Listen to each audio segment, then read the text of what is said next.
Live at 5. What's up, family? Live at 9. We back outside again. Real Raw Reflections. We got your boy OGP Rose. Maya with Wally, OG Loyalty. Loyalty And y'all know how we got equals royalty. DJ Prime Tech. We putting it together. Trying to be consistent, y'all. Ain't no trying, we are being consistent. It's going up on a Wednesday. It's going up on a Wednesday. Don't let me lose y'all now. I know y'all like to click and go off real quick, man. We're gonna really have a real conversation. So they had that everybody got that, You know what I'm saying? that We're short gonna have a real attention span, conversation. you feel what I'm saying? Be on that 30-second shit. Sit here and look at us like you look at the Breakfast Club. Cause we the city Breakfast Club. Boom. Do it for the city. Shout out to everybody out here tuning in. Shout out to everybody who been rocking with the boy, who been rocking with the kids, who been rocking with the Kings, who been rocking with the team. Metro, Flow Town, 843-864. Yeah. 803. 803. Y'all know we gotta say 803, my bad. Gotta say 803, but we're standing in it. Got to. Conway. Yeah. Metro, Florence. Yeah. Marion Mullins. Dylan, Marlboro County. Yeah. Man, I can't forget my dogs down there. Denmark, Bamberg, Denmark. Barnwell, Yeah. Allendale, Fairfax, all that.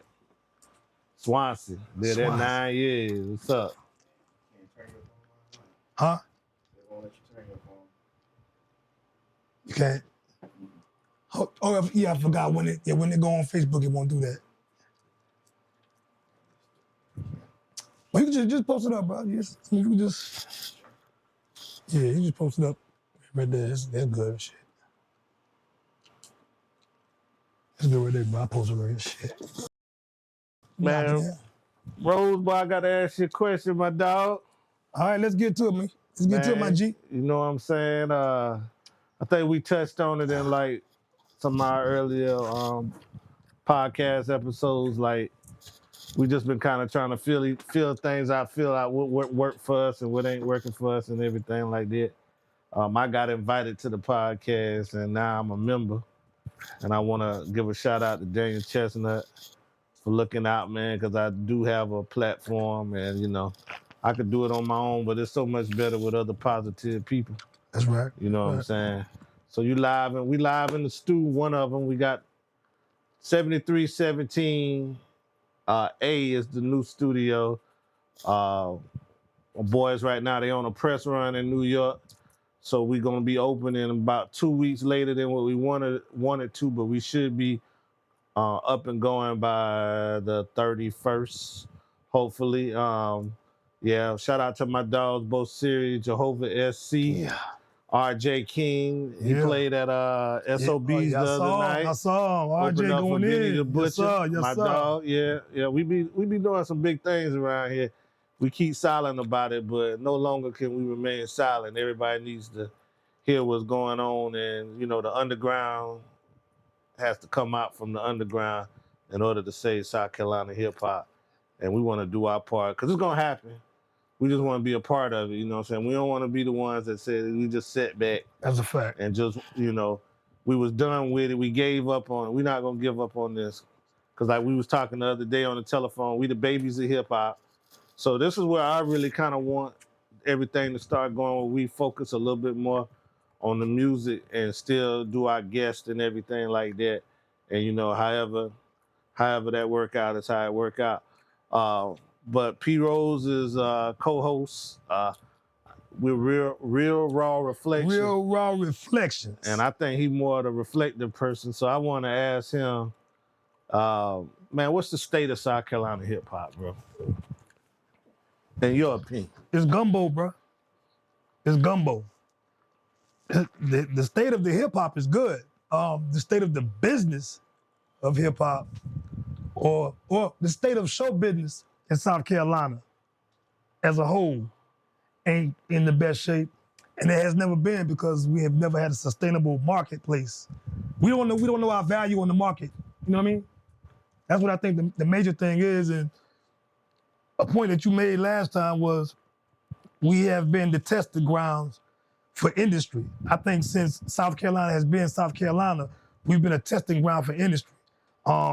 Even back to the cotton days, I think that's what we showed America how to actually use people to make money. You know what I'm saying? I think that's what it is, man. This has always been the testing grounds for the rest of the world, how to go into new waves of industry, but it never starts from here. We just come here, they come here just to, plant the seeds, get the ideas, and then they take the show on the road. And so the comment that was made by me, it kind of threw a lot of people off. Like, I'm not even gonna lie. You threw some people off, yeah. I threw some people off. I made some people mad. I had some people agreeing with me. I had some people saying, this motherfucker never needs to speak about music again. And I mean, we was on one that day. We was kind of, we was lit. Sometimes we get to be the drink champ. So let me clarify myself. Even though it's pretty much the same thing, but I'm going to explain myself a little bit better. And I'm going to give you an example.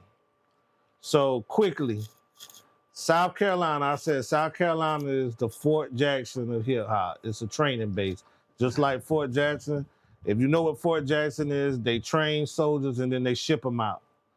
So and to go do other things, and half of the people that get shipped out never come back. Well, not half. Most of the people that get shipped out never come.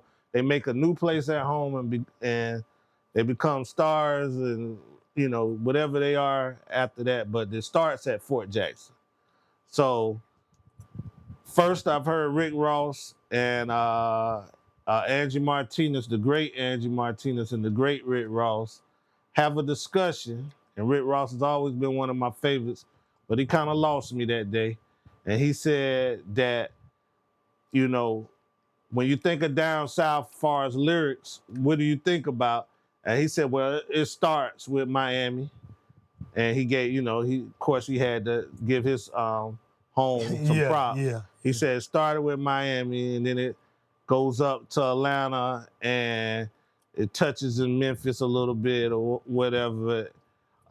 He said, and so Andrew Martinez said, South Carolina, North Carolina. He said, we kind of think of them as, more going, up north. So for one history lesson, all you had to do was pay attention just a little bit in school. They don't teach you much about Black history, but what they do teach you is that South Carolina was the second slave state, second state to leave the Union. So South Carolina is about as south as you're going to get, Rick Ross. So let's just say. No, that's a fact. Besides Mississippi, who also, even though they may be the most southern racist place in the South out of the 13 states, but we're number 2. And that's not a good thing. But we're sitting there watching. Right down the road from us now is that USC is hosting a home NCAA playoff tournament game. Man, that just started when Nikki Haley was governor and all the people got killed at the Emmanuel in Charleston. That just started then. But these jokers went on years and years and years and years without any kind of, they're so racist, they went years and years and years with losing all kind of money. Events couldn't come to Greenville, events couldn't come to Columbia, all because they wanted to fly a Confederate flag on the State House. History lesson. Facts. It don't get no more southern than that. That we were probably one of the last southern states, if not the last, to still be flying a Confederate flag on the State House lawn. And I know some of my white brothers and sisters will say, oh, well, the flag isn't about that, but the flag is all about that for a Black person. That may be your heritage, but that's a dark time for us. And South Carolina represented that to the fullest. So it doesn't get more southern than South Carolina. People are passing us up because we are allowing them to pass us up. And I'm a bail bondsman, so I don't promote violence in any way. But I'm 40-something years old and I can't bust a grape anymore. But back in the day, people wouldn't let people just come to their city and just take over and brag about coming through here, getting our money, getting our women, getting our cheap product or whatever, or dropping off product and then going on about their business to the next city. And that's all I'm saying is that we allow people to come here. We allow them to practice. We allow them to go do shows at some of our spots where they can make a quick bag and then leave. We allow them to, we want to be popular so bad, we'll take our money that we work hard for and give a Bootsy Badass 20 G's for a feature. And for him to give us, he don't even put his, but he can go. And he won't even give none of y'all his best work. I have yet to see him on a South Carolina artist track and really snap. You know what I mean? Like Bootsy can snap. I have yet to see him give a South Carolina dude a feature that good. I have yet to see anybody or none of these kind of guys coming up that are coming through here getting a little bit of money because they got some views and some popularity and stuff like that. I have yet to see anybody snap. And I watched the freestyle guy, Animal, what's his Animal? Animal TV. Animal TV. Yeah. And I probably, all the South Carolina dudes is giving this man their money to go freestyle, you know, do a 3-minute freestyle or whatever. And he gonna bob his head to anything. And so, unfortunately, some of the people with the most money in this state are the wackest artists. So that's what we're getting that's what we're getting represented by on this internet, you know what I mean? When we got people that maybe can't afford to give this man $1,000 or whatever, that's busting their ass in these little spots like my house every Saturday, putting on that's got good music, you know what I'm saying, good talent. Got some of the best. And not just rap, R&B too, you know what I mean? I don't know a major R&B artist that came out of South Carolina. They might have been from South Carolina, but they don't claim South Carolina. Well, Angie. I apologize, Angie. Yeah, Angie popped out. Definitely Angie Stone. Like, Angie popped out. She did her thing, you know what I'm saying? Grammys and all, you know what I mean? So, but yeah, most of the R&B, but we should have more. We should never look to this state and say, hey, man, you know, Black Zack made it, you know what I mean? Well, great. But you know what I mean? There was a lot of Black Zacks before Black Zacks, and there's a lot of Black Zacks right now that's not getting the notoriety that they should be getting. And it starts with us, you know what I'm saying? We got to clean up our own stuff. We got to start beefing. We got to start uniting. Instead of you paying this man 20 G's, come do we got our Teezy Weezy, come do a free feature with one of them boys, Benji or Ray. Go do a free feature with some of these young cats. You know what I mean? That's up and coming and help them, you know what I'm saying? Put some of that money, you know, you put money up for videos. Let's do videos, more podcasts, you know what I'm saying? All of that, man. Let's just get South Carolina out there. You know what I mean? And I'm 40-something years old. I'm an old man, but I was a baby in South Carolina hip hop, you know what I mean? And I mean, South Carolina got some good music, you know what I'm saying? It's just that we can't get it out there because we got too many promoters. We even got promoters in South Carolina selling their soul to these Atlanta cats. You know what I mean? And I love Atlanta, lived there a good number of years, graduated from high school there. Yeah. But I never really dug the Atlanta music scene besides Outkast and Goody Mob. All of the rest of the stuff that I heard when I was down there, living down there, I thought South Carolina had better music. To be honest with you. It was cats from the beach, Conway, not the beach, but Conway and the beach. You know what I'm saying? And Georgetown, Big Hobbs. Oh man. You know what I'm saying? Face Monopoly. I remember. You know what I'm saying? Myrtle Beach, Juice. What's my guy name from Mullins? Sab Young. Yeah. I remember Sab Young was one of the sickest dudes I ever heard from out of our area, our space to get on the mic, man. But you had guys from that cut from that cloth that they couldn't break. They couldn't break. Right. They couldn't break. You got a whole movement in Marion, South Carolina, man. I think the guy name is Conscious or something like that. But he went to Common Ground, my man Kev at Common Ground.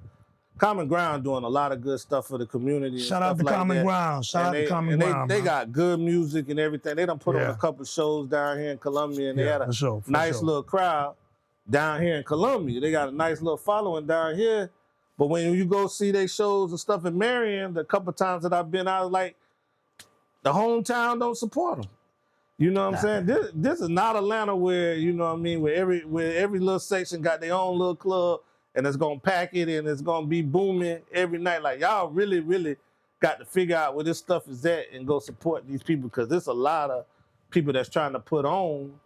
But man, you know, hey, if they open their doors, it gotta be somebody in there to spend some money. You know what I'm saying? It's gotta be somebody. If the artist is free, there's gotta be somebody in there buying drinks and stuff like that. Y'all come in there, only 4, 5 people, and it's good music going on, man. Y'all need to come out and support these artists, man. I just say that. And don't wait till a nigga go somewhere else, get a bag, and you're like, oh, that's my dog. Yeah, I know him. Hey, look, hey, they still talking about, Jeezy from Columbia. Man, I ain't never heard Jeezy mention one corner of Columbia. I know he from here. It's a fact now. He did say he from said here. it one time. But that's it. I know dudes who hold on to that like the Bible, bro. Jeezy from the Met. And it don't matter though. It don't matter.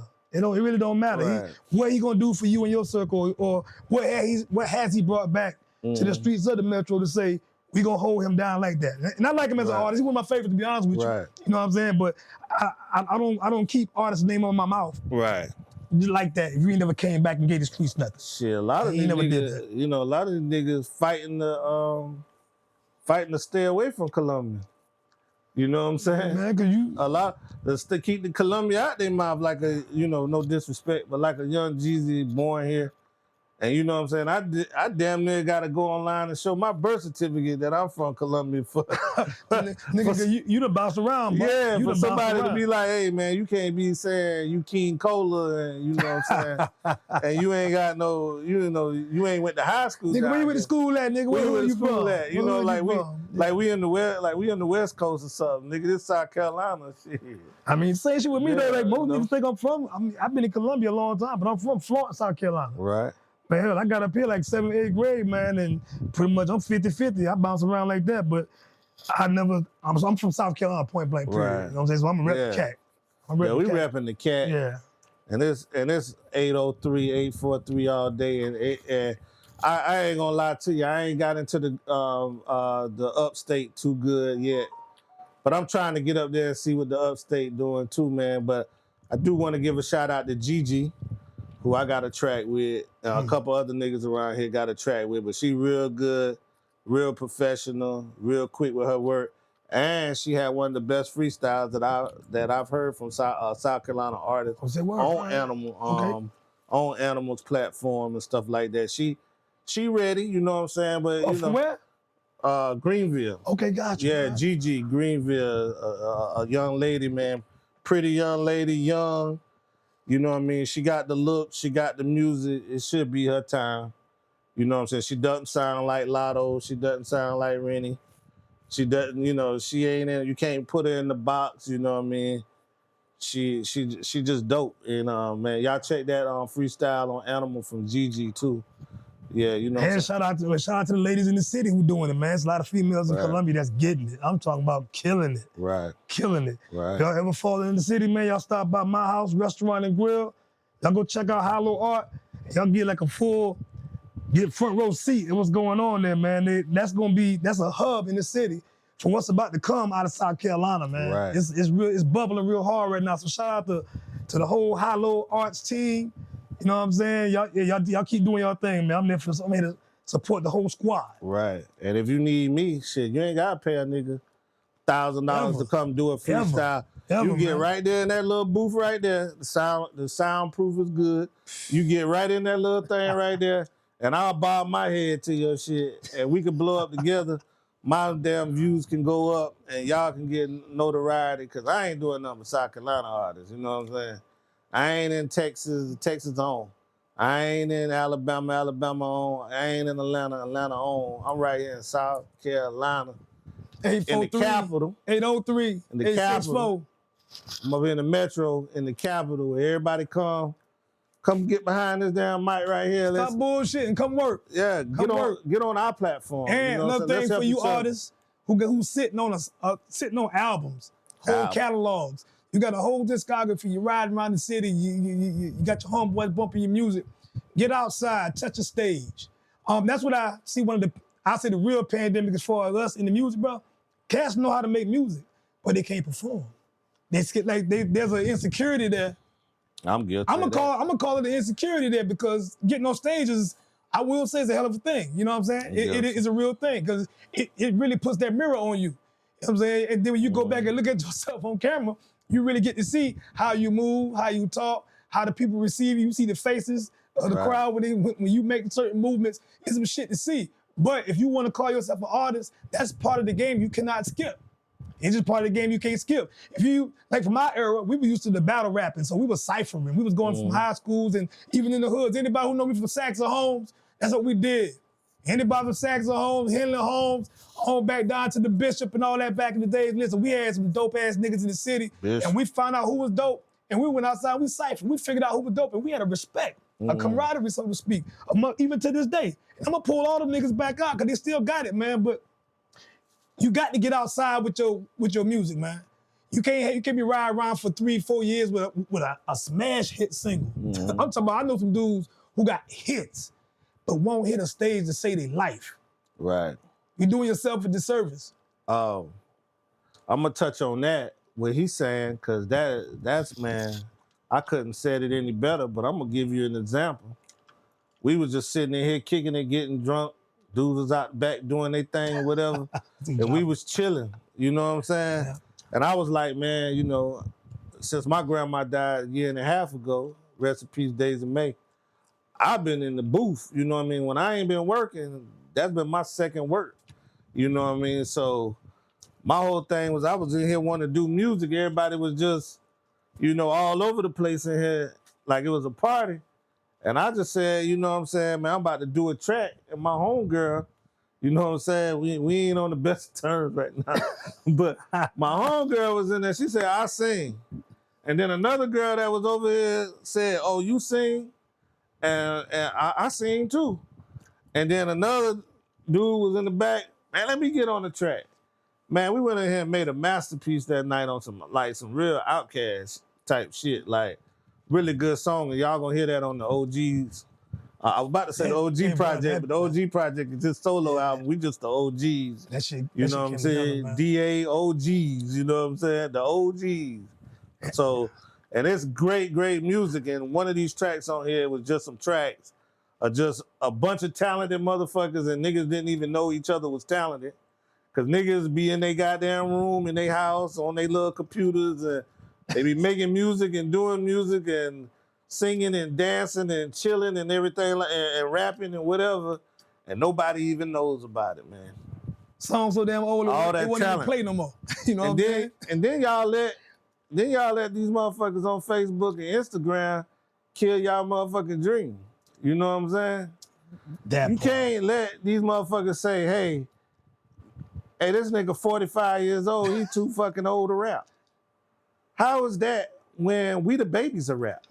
If you in your 40s, the originals, or you in your 50s, the originals, you are the baby of rap. I was born, I ain't gonna tell you, but I was born in the late 70s.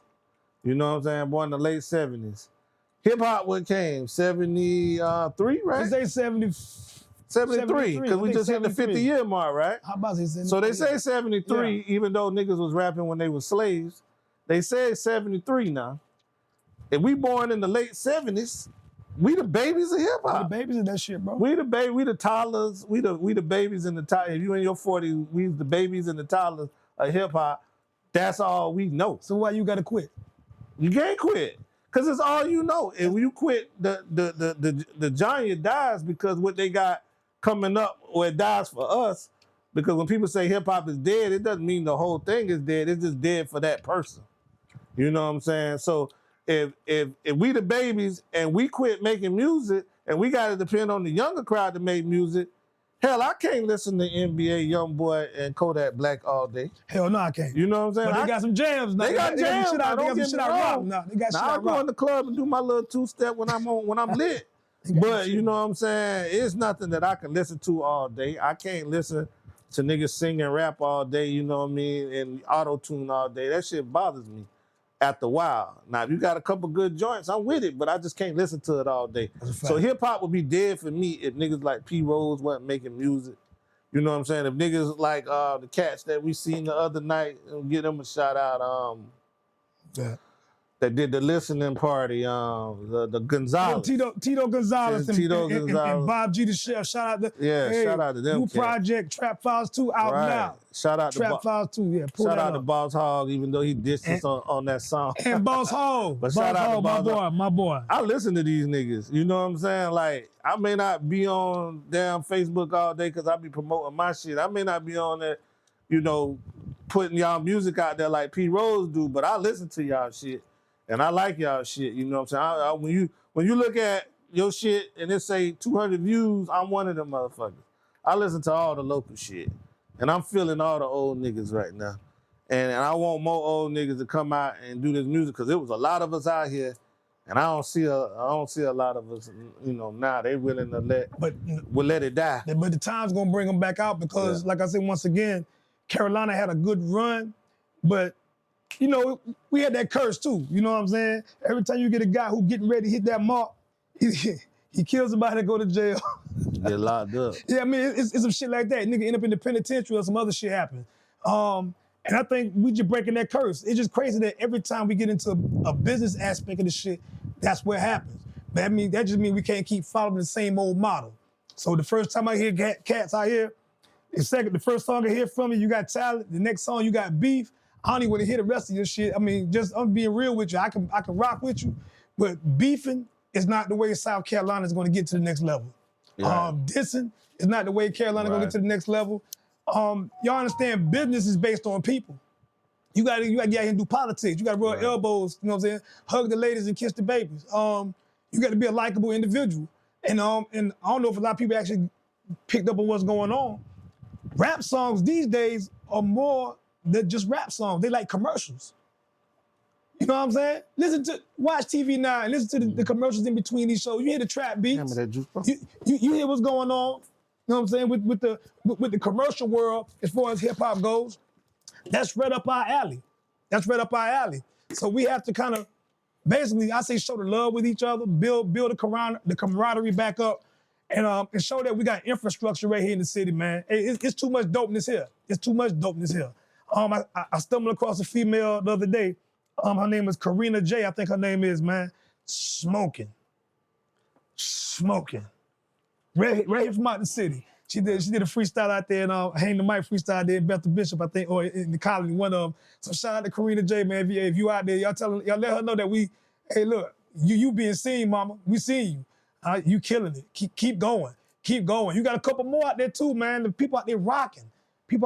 So I say just keep supporting. Forget your age, because you know what? Everybody got a story. And I ain't out here rapping about how much I get drunk no more. I didn't have my run now.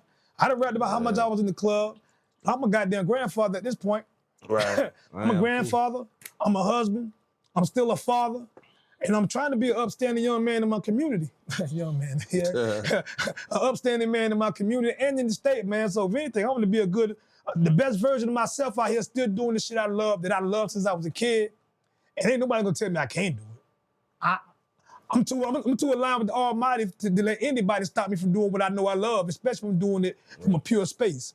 And I think all of this shit that's going on right now is happening. And I will say this, I call it divine time. I think that's part of the reason why Carolina ain't make it there yet. Because literally right now we at a space where the game can literally go nowhere else. Everybody trapped out. Everybody killing out. The females killing it right now. What do you mean can't go nowhere else? Got to come to South Carolina? It got to come to South Carolina. Because, I don't think we can take that for granted, though. We can't take it for granted. That's what I'm saying. It's landed in our lap. We can't be like me. When I bought my second home, I let this white dude talk me in there. And it doesn't got nothing to do with white or black, because there's some fucked up black realtors out there too, especially y'all motherfuckers that got rich doing COVID. Oh, man, bro. Robbed the fuck out of us. Don't get me talking. Talk shit to us, and now you're damn calling asking us if we want to sell some shit. Don't get me talking, anyway. bro. You want to sell, Mr. Rose? Yeah. what I'm saying is, man, Yeah. is that we can't take that for granted because a motherfucker will sell you on some shit that it's gonna come.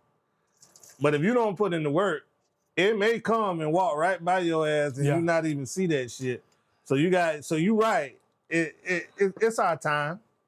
It's definitely South Carolina time now. I think, yes, sir. But if we just sit back and don't do what we supposed to do, and we let outsiders come in and take what we done put in dues for, then it's just gonna pass us by, and we're gonna have the same conversation in 2034. We just gonna be a whole lot older, Yeah. and we just Yeah. gonna be saying, "Hey, it's coming," and you know what I mean. Yeah.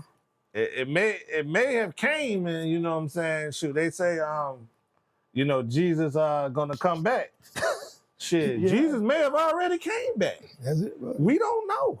You know what I'm saying? We don't know. He may have already came back, seen some shit, and got on. You know what I'm saying? So You might be riding around the city bumping your mixtape. and he might be sitting right next to you right now. Because you don't know how God gonna send him back. It may not be, you know what I'm saying? It may not be a man, you know what I mean? But my whole thing is that you gotta work. It's all right to do all of this, to be in your hood and be the legend in your hood.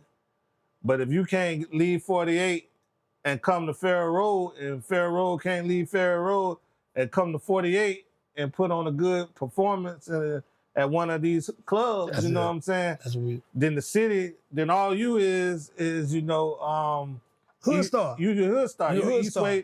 Eastway Park and Bluff Estates, or you down, you know what I'm saying? Or you know, I'm gonna give a shout out to Grand Street. Or you Grand Street, you down Colony, you know what I mean? You that, you know what I'm saying? You the man on West Beltline, but to be the man of the city to get the way you need to get to, you got to be the man around the whole city. That means you got to come up out of that shell. You know what I'm saying? And that goes for y'all country ass artists too. Y'all niggas be down there in motherfucking Bamberg, Denmark, and Barnwell with a lot of motherfucking music. Yeah. Oh yeah. But y'all don't even drive to Columbia. Like driving is different. Yo, shout out to Rilla City. Nigga. Them boys from Newberry. Right. Them boys that jump in the car and ride. Man, you and gotta drop ride. a dime. Look, they'll jump. Look, Holler or have something going on. Them boys gonna ride, man. Nigga. Them boys gonna ride. I got, you know, shit. You know, I got some folk that don't have a ride, and I understand that. So we just waiting on my nigga Drip, because Drip coming. Oh, man. Well, you got niggas that got a ride, license straight like a motherfucker. They just don't want to ride in Columbia. Look, pressure They Drip. don't want to drive in Columbia. Pressure Drip. You know what I'm saying? And I don't understand boy. that part of it, man. You know, you got to come through the city to get right, just like motherfuckers that's in Macon, Georgia, and Savannah, and all them places got to go through Atlanta. They got to go to the city. You got bro. to. You got to go to the city. You know what I'm saying? Y'all need to come in here and spread that love down here too, because this South Carolina, when South Carolina win, one person in South Carolina win, I think everybody, and I think Trap Dicky getting close. You know what I'm saying? Down there in Hartsville. I think he getting I just heard close. his name. I just heard his name. It's a girl out there in Lancaster, you know, she kind of dibbing and dabbing with North Carolina because they're right there on that border, Lancaster. She may be 15 miles from North Carolina, so she's trying to work that Monroe Wingate crowd. That's with the baby. That's it. That, you know, that's the way he made it. All right. He made it through that little back roads right there, tobacco roads. Hey, well, you know, that's the way to do it, bro. But you know what I mean? But it's here. I don't want to leave the subject of music, but man, is there anything, you know, anything that you I'm just want to discuss? we just flowing. First of all, tonight is the first night we out here, and we ain't got Daniel Chestnut. Hey, my guy Busy. You know what I'm saying? Hey, our narrator, my boy Busy. You know, he out there getting that paper. You know what I'm saying? We all here first of all, we all parents. You know what I mean? So listen, so that's how it be sometimes. We got to juggle and move how we can.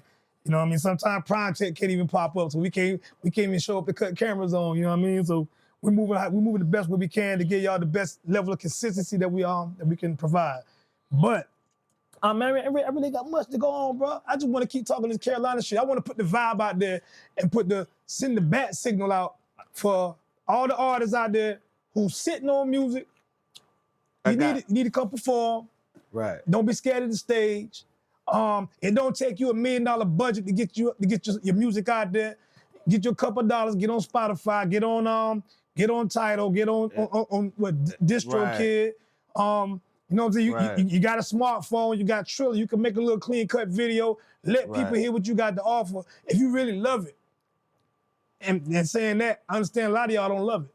A lot of y'all just doing it just, For the girls. for the girls, just get a little clout. So I ain't gonna hold y'all. music, I ain't gonna yeah. hold y'all to no kind of standard.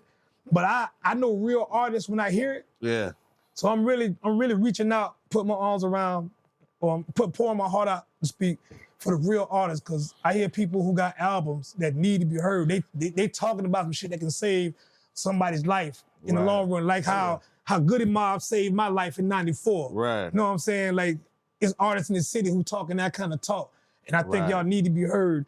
And I'm here to push the needle for y'all, man. So listen, hey, and if you know a good artist, put their name down in the chat. Right. Put their name down in there. Sleepy, what's up, my boy? Shyrod, what's up? What's up, my boy? I got a couple questions for you. Let's go, man. You know what I'm saying? Let's go. We here now. Before that, I want to say I got my cup now, bro. The red July cup is up. 1st. I think it's July 1st, right? Yeah, July 1st, the OGs album. And let me just explain this to you, because I'm a salesman. But let me just explain this to you. If you want to know hip hop, if you have never understood hip hop, you can listen to this album and you're going to get that. I let somebody hear a few songs from us, and on God. On God. It's not OG. no makeup side. I'm not On selling God. this. On God. I'm not even going to mention the dude's name. Oh, God. But this dude like 50 years old, he work around here in the area, and he just can't, a lot of people just come by here and kick it with me, and I appreciate, I got an open door policy, man. Come sit down and talk with me. Most of my day consists of doing absolutely nothing. So please come by and check me out. Come, we can figure this technology shit out. You can get in the booth. Let's do a freestyle. Let's post shit.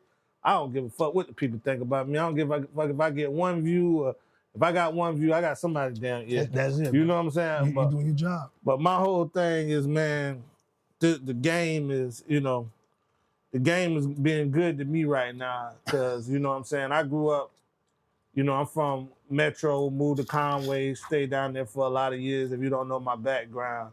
And got kicked out of school in the 10th grade, and I went to go stay in Atlanta, Georgia. And definitely saw Outkast movement coming up. And somebody gave us the ultimate compliment.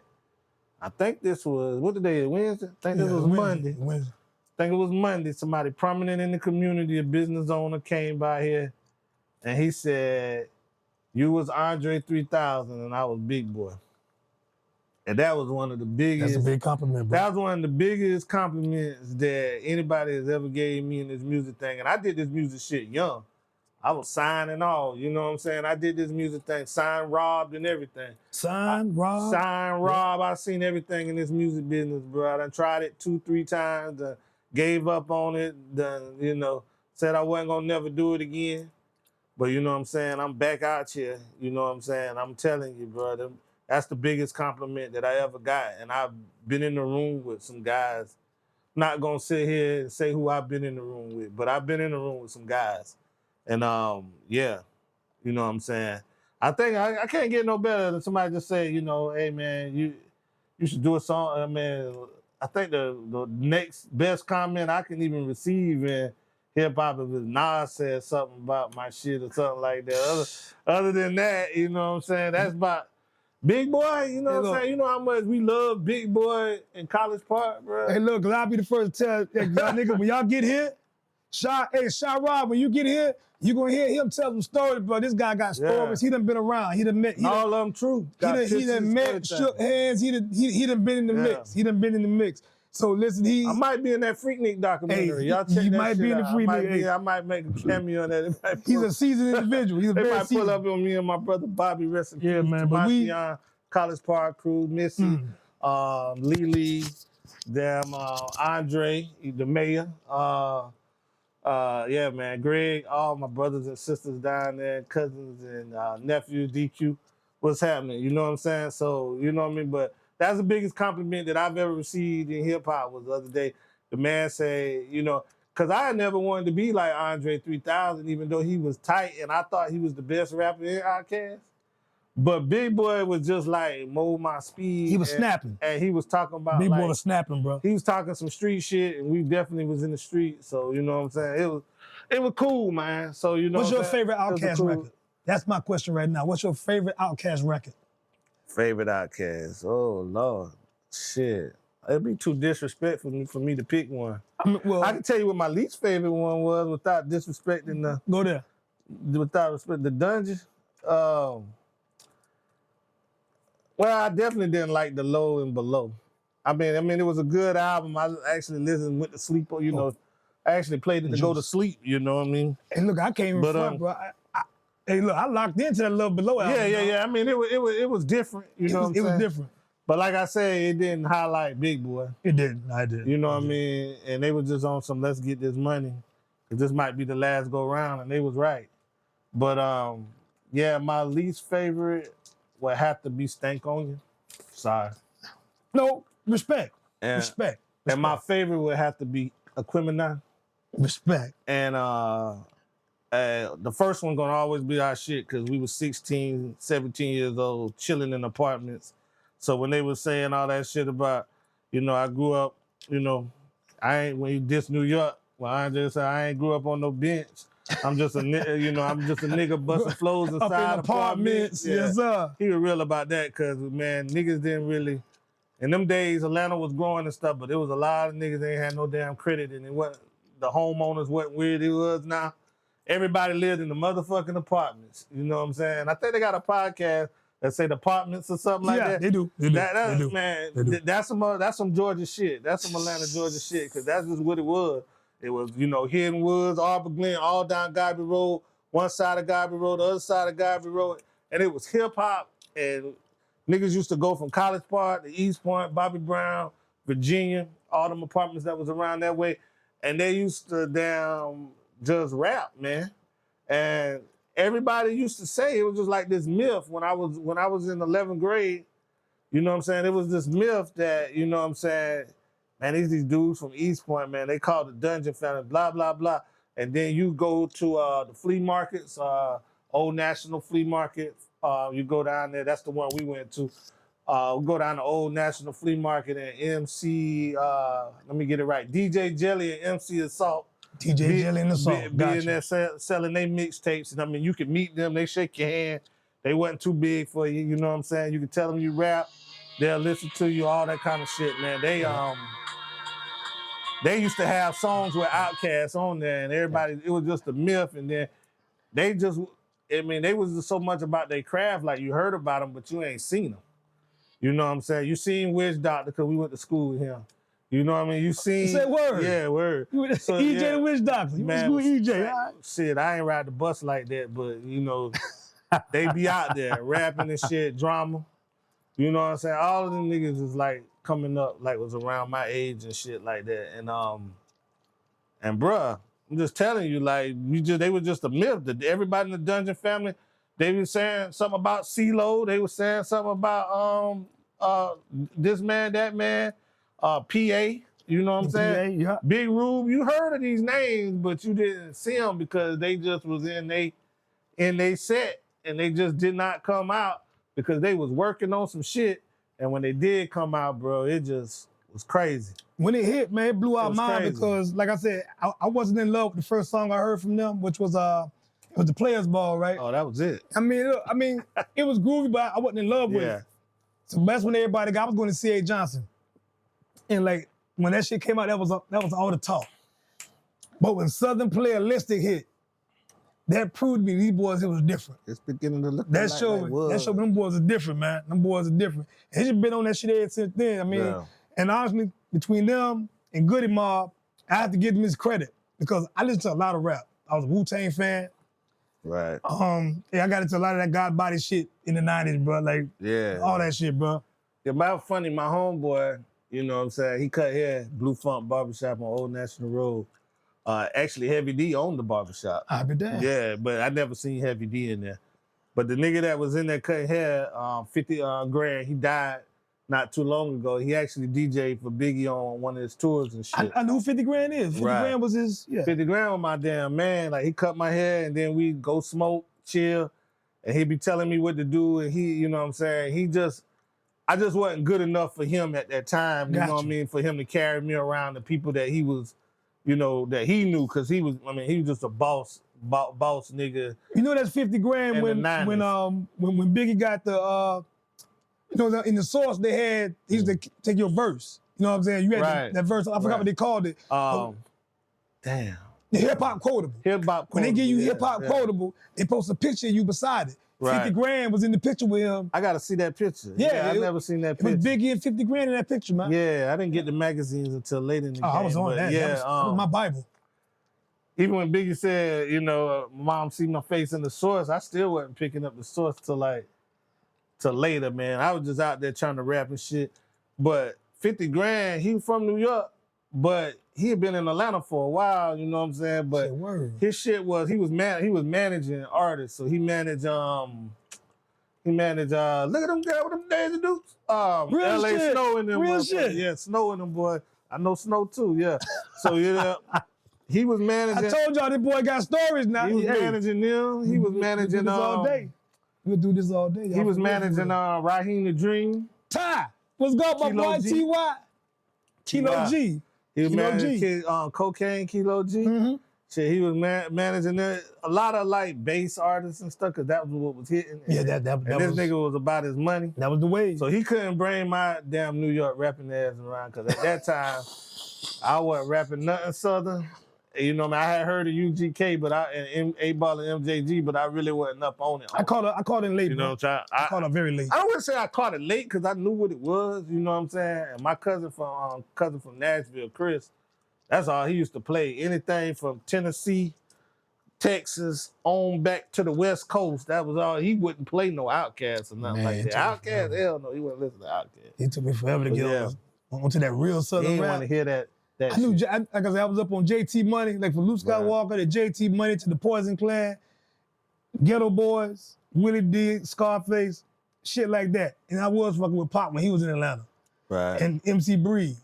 So that was the run that we had as far as Southern rap when I first came to the Met and leaving Florence or whatever. But everything else, I wasn't up on it till like what? Well, was you on the Ghetto Boys? I was on Ghetto Boys. I mean, that's the South. You listen, Texas. We was in the skating ring back in the days, man, and Mind playing tricks on me. Right. Man. Oh, that was the shit. What? I was in Conway when that song came out. We used to be bumping that shit. Yeah, we used to bump that shit, man. Yeah, we used to bump that shit. And I think one of the main reasons I ain't get into a lot of that bass music and like the shit that was like the West Coast shit, cause a lot of that shit was meant for niggas who was driving, or at least a lot of niggas who was riding, right? I was on foot and ass nigga across the city.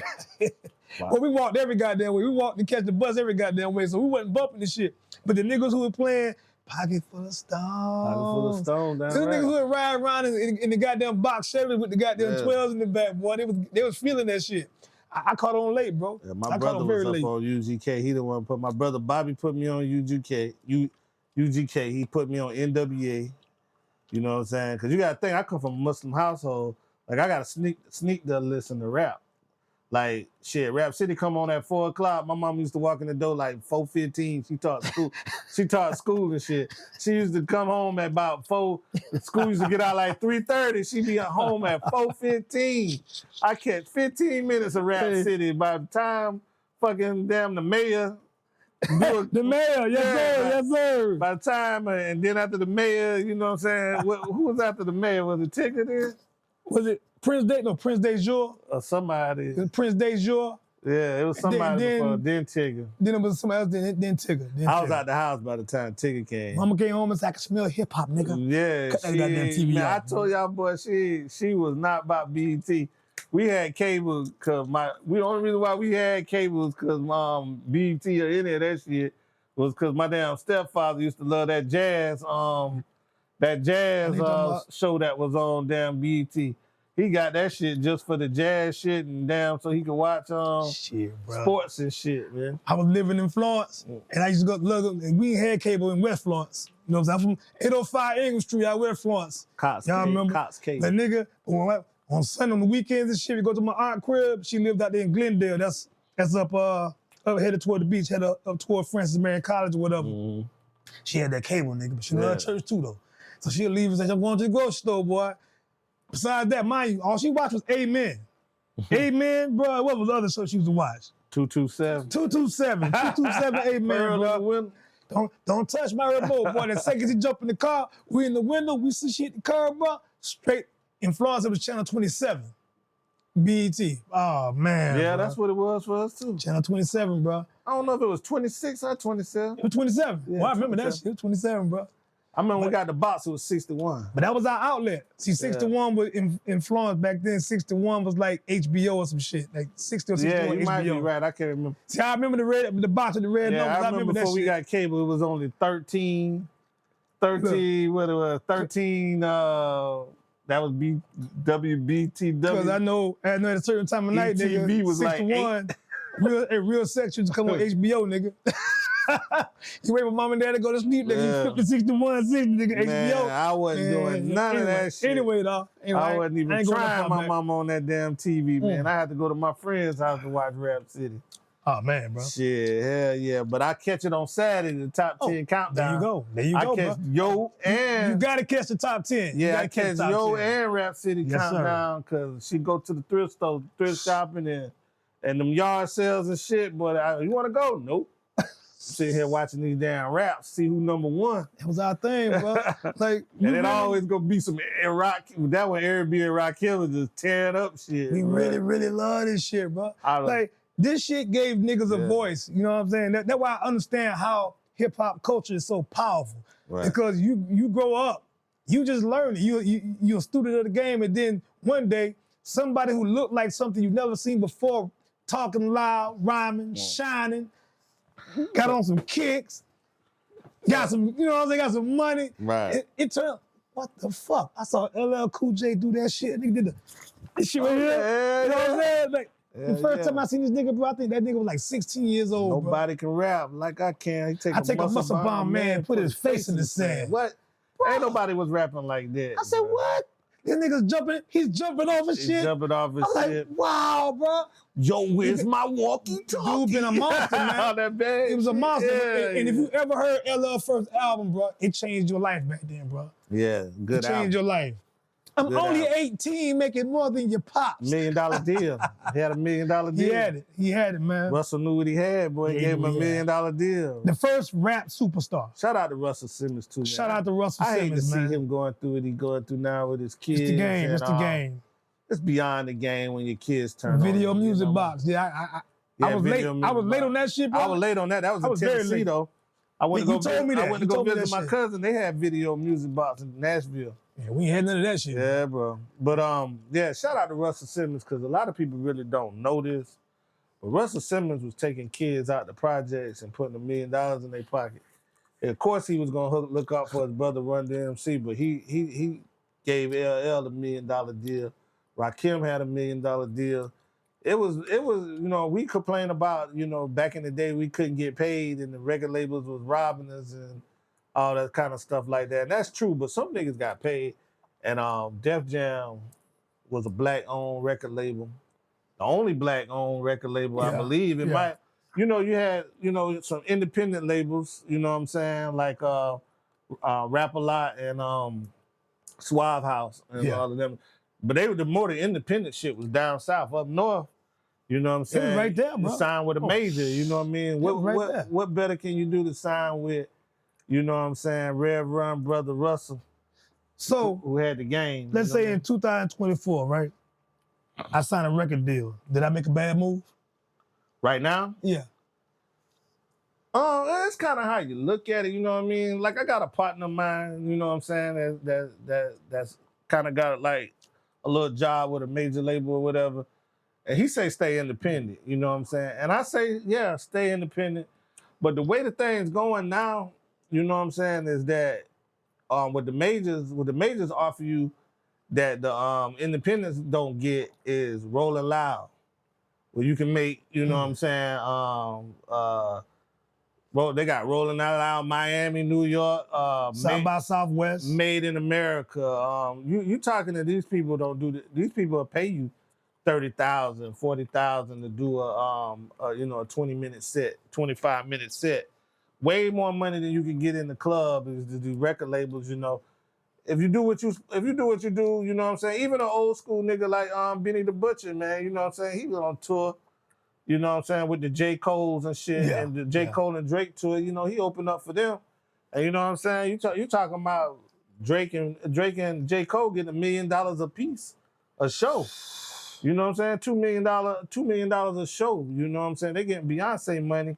So you know Benny signed for at least probably did $1 million for all the, you know, he probably got $1 million for all of the shows. For you know what I mean? For sure. But man, where the hell you gonna get $1 million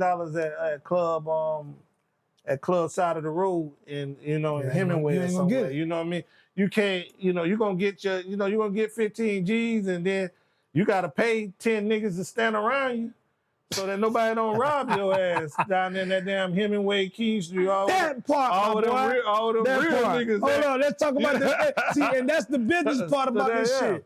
That's the business part about it. Cause the major provide all that for you. And that's why I brought it up, because if you sign, mind you sign a record deal, you get these perks. Right. You know what I'm saying? You get these perks. You just can't go in there thinking it's all taken care of for you. You have to act like you actually got a job. And they put you actually got a job. And they network and they put you in with all these interns start branching off and, you know, they looking for a favor. So, you know what I'm saying? I can, okay, you know, just like they throw the artists down to South Carolina to do shows. They throw, hey, you know, she was my intern. Let me give her a break. This was Charlamagne intern. Yeah, she got a podcast. Now let me throw you over here. They doing $40K a day. You know what I'm saying? Let me throw you to the Shade Room. They doing $2 million a day. You can speak on what you got going on at the Shade Room. Let me put you here with Kendra G. You know what I'm saying? That's what the label do for you, is they got all the connections. They give you the spotlight. You want the spotlight, they get, like Jay-Z said, you want to be in the public, send your budget. But it's easier to be independent. It's easier to be independent now. You ain't got to go to a nigga hood and pop the trunk and let niggas come try to buy your CD like they buying ice cream. You know what I'm saying? So, like Master P, that shit was real. When he came out with the ice cream, man, that shit was real. That shit was Them real. niggas was pulling up in South Carolina selling fucking CDs, man. So, you know what I'm saying? So it's a little bit easier to be independent now. And the one-hit wonder, the game is a lot better than it was in the back of the day. Because back in the day, you was a one-hit wonder, they steal your money. And you back working at Walmart, you know what I'm saying? And now you the one-hit wonder, you own your streams. So if you get 1 billion streams, you got yourself, you know what I'm saying? You got yourself $400,000-$500,000 in your pocket. And you can recoup on publishing, you can recoup that's on more studio time, that's better beats. You know what I mean? That's a good opportunity for you to come back out and do something, you know what I'm saying? But in the independent game, you gotta watch out for these janky motherfuckers that's gonna try to put you on reality TV and shit. And you know what I'm saying? And try to do these little outlets that you think gonna make you money and it is temporary because they hurting your brand, you know what I'm saying? You know, it kind of broke my heart, even though Suki is not when you talk about female rappers, she probably wouldn't even be in your top 1,000, but you know what I'm saying? Yeah. Just the fact, you know what I'm saying, that this is a girl from the hood that's making it is all good for me. Yeah. And you know what I'm saying? She got a little spotlight, even though, and then people say, oh, she talking all nasty, but you remember Choice? Come on, man. You know what I'm saying? You a hip hop head. That was a genre back in the day. Yeah. Was females and niggas just saying some porn shit. Like even porn stars had record labels and was doing that. Porn stars had record labels rapping that shit. They was rapping their shit, doing their own music. You know, I forgot about that. Right. Shit. What's the light-skinned nigga look like Lloyd Banks? Oh, I don't know about him. That nigga dropped Brian Pumper. Brian Pumper had a whole album out. Jay Sneed. Sneed back with Jay Sneed. First time you ever heard on whatchamacallit, wasn't with Snoop Dogg. Sugar Free. Yeah, Sugar Free. Jay Sneed. Come here, baby, let me slap you on the ankle. You know what I'm saying? That motherfucker, them niggas was going in. I forgot about that shit, bro. Yeah, so you know what I'm saying? I forgot all about that. You know, but yeah, you know, being independent now, you just gotta watch out for these niggas trying to make $1 out of you. Because they got no talent, but they got money behind, and they're gonna put some money behind you because the reward for them if you blow is a lot bigger. But you're gonna be out here doing some stupid shit, playing Crash Test Dummy to get on these shows. You got to, you know, and you know, you got to get on these damn you know, these reality TV shits and fight niggas. You 30-something years old, you still fighting niggas, you know what I'm saying? Now you doing that shit on TV, motherfuckers slapping you in the face and it's just, all that. you know, you gonna put yourself out there where when all the hoes and everything leave, you just gonna be a clown ass nigga. And this shit hits the internet and it plays forever. And you gonna play, and the niggas gonna be telling the story about how you Gonna play forever. how you sold out. You know what I'm saying? And shit, ain't no coming back from that, especially in your own hood. I just ask that anybody, this real life shit, just come to the game with some level of integrity. That shit really can't be taught.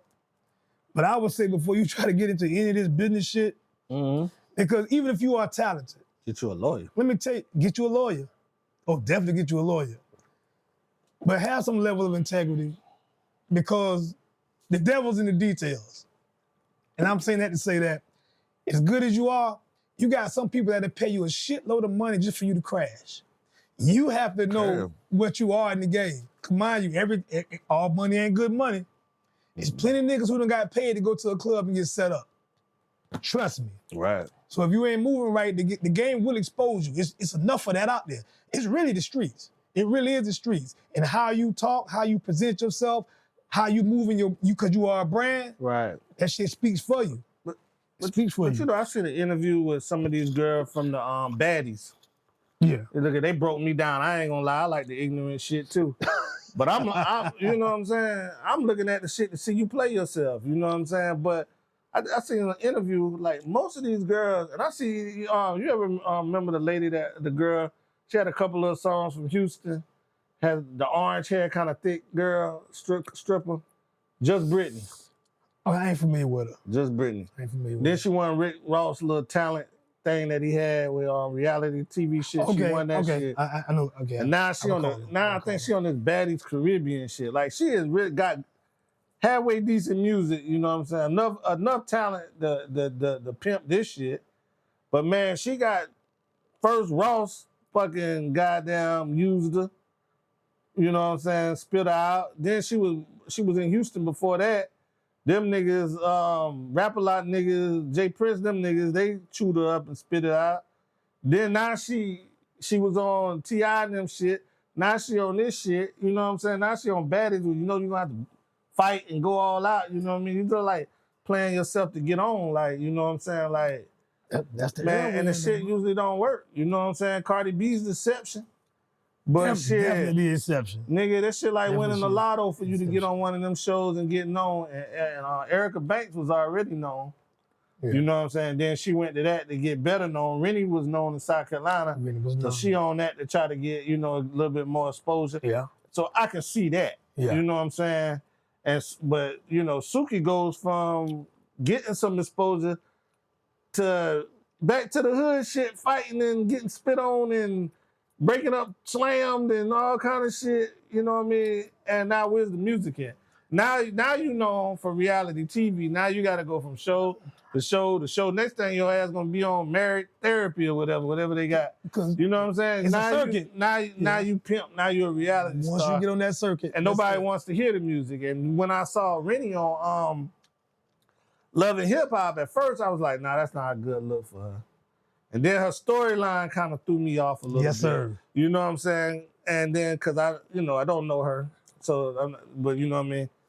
Know a little bit, but I don't know her. So, you know what I'm saying? So, I'm not going to get up here, talk storyline. But then I seen the storyline, you know what I mean? And I could tell she wasn't comfortable with that because she wasn't on there on a lot of scenes. Yeah. You know what I'm saying? And now that they have on more scenes, now you see now you see, you know, a humble, you know, this person, you can see it for what it was. Instead of, I think Rennie just smart or she got good people in her corner, but I think they was going to try to make her into that, you know what I mean? And throw the drink in the cheek face type girl, you know what I mean? And I just think somebody just kind of pull her to the side and just explain what I just explained. Like, you don't want to be known for the reality TV. That's not going nowhere. You know what I'm saying? That, I mean, it's going somewhere, but they paying you $100,000. You can get a job and do that. You know what I'm saying? If you work hard or went to school or whatever, don't get me twisted. You know what I'm saying? $100,000 is a lot of money a year, but we talking about somebody that has the ambitions of being a superstar. Yeah. You know what I mean? And I felt like, you know, Lotto, I felt like her record label played her. I don't know the ins and outs. Once again, I don't know the ins and outs. But I think her record label played her, put on like a development thing or whatever, and they allowed somebody that sounded like her. Not saying that Lotto was biting her, because Lotto been rapping for a long time. Yeah. But somebody that kind of sounded like her and looked like her came into the game, and it kind of, okay, now, even though you may have been out first, nobody knows that. Nobody but the people from South Carolina. She looked and like you already see how they think about she us. could be replicated. You know what I'm saying? So now they She could be think, replicated. now they think when you come out with music and freestyles, oh, she's trying to be Lotto.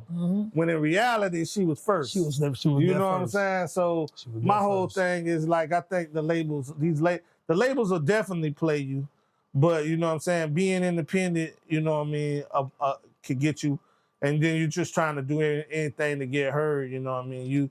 You got videos, you know what I'm saying, where every gun, and you know what I'm saying, like Leon Lott and them motherfuckers don't look at that shit. That's not good marketing. And they know them shits ain't no toys. You know what I'm saying? Like, they make toy guns, but you got too many of them.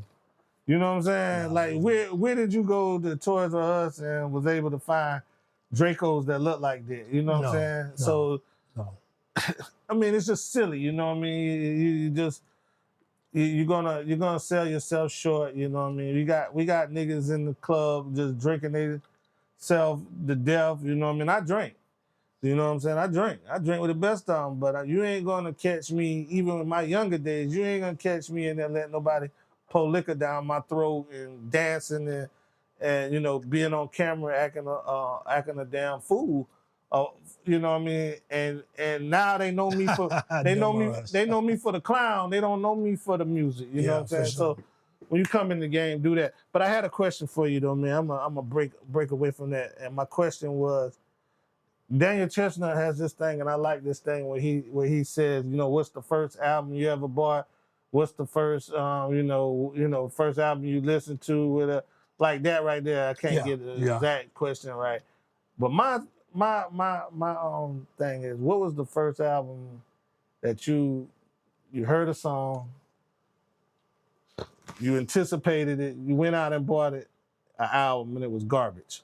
Wow. What was the first garbage? Wow. What was the first garbage? Now, a lot of people make garbage, but I mean, somebody that you thought was really going to be good, but their album was garbage. Who was the first in your recollection? Oh, man. In my recollection. Damn, bro. See, I could piss people off because there's some greats who had great music, but didn't have horrible albums. Yeah, it know can what I'm happen saying? like that. There's some cats around here like LL that. Cool J got quite a few albums that pissed me off. But his music, mind you, the first album, when I fell in love with what Ladies Love Cool J was, but later on, after becoming a hip hop fanatic, becoming a rapper myself, learning to pick up the pen and get into the craft, of course, you have an expectation, right? And I'm young too. So I expected a certain level of shit. So the first time, this is not even the I Need Love. The first time I heard Going Back to Cali, it pissed me off, bro. It pissed me off. What the hell is this, James? James, what the fuck is this? But shit went through the roof. Yeah. It was marketed, it was sold, it went through the roof, but it wasn't my taste. You know what I'm saying? It just wasn't my taste. So it was a few of those albums like that. And other artists, Big Daddy Kane, all his albums wasn't smoking. He had songs. This is how I used to rate dudes, right? I buy your entire album, but you better have at least 4 bangers, and I'll give you a pass. 4 good bangers, and guess what? Your album good with me. Everybody didn't like the Prince of Darkness from the Big Daddy Kane. I did not like Prince of Darkness. I like the Prince, especially the title track where that thing came on. Oh man, that shit was I didn't like But it. yeah, he was trying to do. That's when the game started going to all these features and shit. See what I'm saying? You know what I mean? He really kind of started all that with the symphony and putting all these niggas on and songs and shit like that, and R&B artists, Father MCs and all that kind of shit. Father MC. Yeah. See, you Not I didn't mean Father MC okay, actually, right. but You took it back though. You took it Big back. Daddy Kane had like a lot of, he was trying to, he was really trying to go, I don't know if he was trying to go pop or just go R&B or just try to catch that lane where people saying, LL Cool J was teaching them, boy. Man, look. Yeah. Russell Simmons had to put LL in a lane to where if you want to compete with LL Cool J, you gotta want to be a star, which means you gonna have to start making music for the ladies and for the market. Most cats who come into this game are not thinking about the market, they're thinking about their crew, they're thinking about their friends, they're thinking about the streets. But the bread, mind you, there was a time where we said, commercial rap get the gun clap. You know what I'm saying? If your raps was commercial, now we ain't fucking with that. Nah, we ain't fucking with MC Hammer. Right. Nah, we ain't fucking with the Fresh Prince.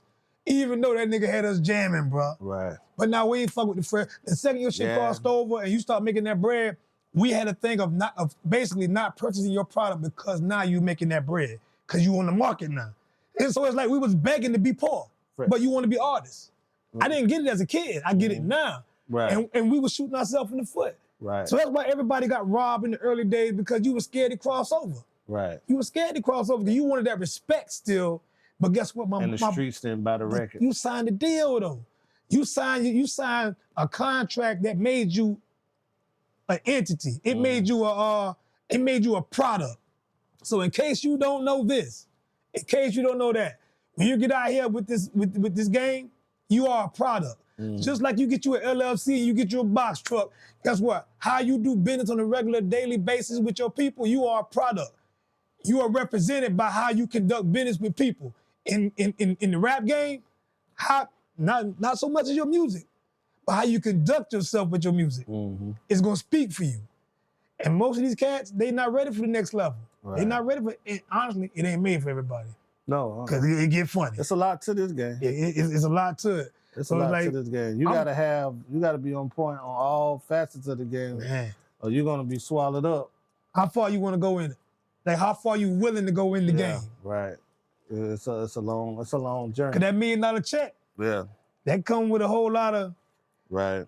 guys who thinking just cause I put $1 million in your account, I can touch you any kind of way I want. I can talk to you any kind of way I want. All right. You know what I'm saying? I can handle you. Well, the people that run the game is the white people. And they, you know what I'm saying, and everybody say, oh, you know, you got cash money, you got no limit, but hell, they had distribution deals. The man that was doing the distribution was white folk. You know what I'm saying? So white folk run the game. So anytime, you know, they go back to slavery, you know what I'm saying? Hey, or, you know, or not even slavery, civil rights, you know what I mean? Hey, you know what I'm saying?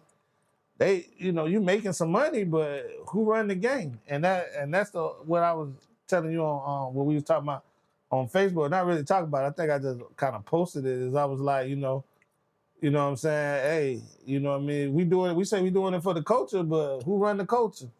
So who we really paying? Let's keep it 1,000. Let's keep it 1,000 with that. I'm stop saying that shit. Let's keep it 1,000. I got a song where I come on. Well, it's the king of the cola. I do it for the culture. You know what I'm saying? Hey, I don't do it for the culture no more because the culture ain't ran by us. You know what I'm saying? I'm doing it for me and the people that follow me. It's not a lot of y'all. It may be 4,000 of y'all, but that's enough for me. You know what I'm saying? That's where it's at. That's enough for me. If I could get 30 of y'all to a show, that's enough for me. That's where it's at. You know what I'm saying? Because I done seen niggas get 2 people to a show, and I done seen niggas get 2,000 to the show, you know what I'm saying, at the Colonial, and niggas ain't rapping no more. You know what I'm saying? So it don't matter. You know what I mean? So my whole thing is, you know what I'm saying, yeah, the culture is not us. You know what I'm saying? The culture is not us. You know what I'm saying? The man got his hands in everything, including the music we consume. You know what I'm saying? Y'all was sitting there, they was trying, you know what I'm saying? That it go way back. Hey, let's go there. It go way back. How vicious this game is and who really running this game. But you know what I'm saying? They run the streaming services. Jay-Z has a streaming service, but you know what I'm saying? Even him, he got, you know, partners and stuff like that. Yeah. I'm gonna say partner because Jay-Z a billionaire. You can never say he worked for nobody. But you know what I'm saying? These people run the music business. So you know what I'm saying? So that's our culture, you know what I mean? It's our culture's art, you know what I mean? They run the fucking galleries. You know what I'm saying? Our culture is this, our culture, the city owns the walls that we writing graffiti on. They buy So the everything building. that has to do with the They cut the culture, lights whether on. whether the only thing that we got in the culture that we own is dance. You know what I'm saying? We don't own the music. We don't own the art. We don't own the television. We don't even own the sports teams that our favorite athletes play for. You know what I'm saying? Nobody owns that. Michael Jordan owned the Charlotte Hornets. He sold that shit. Yeah. Now it's back in white control. Like, if I was a billionaire, no disrespect to Michael Jordan, but because I love Mike, my favorite player.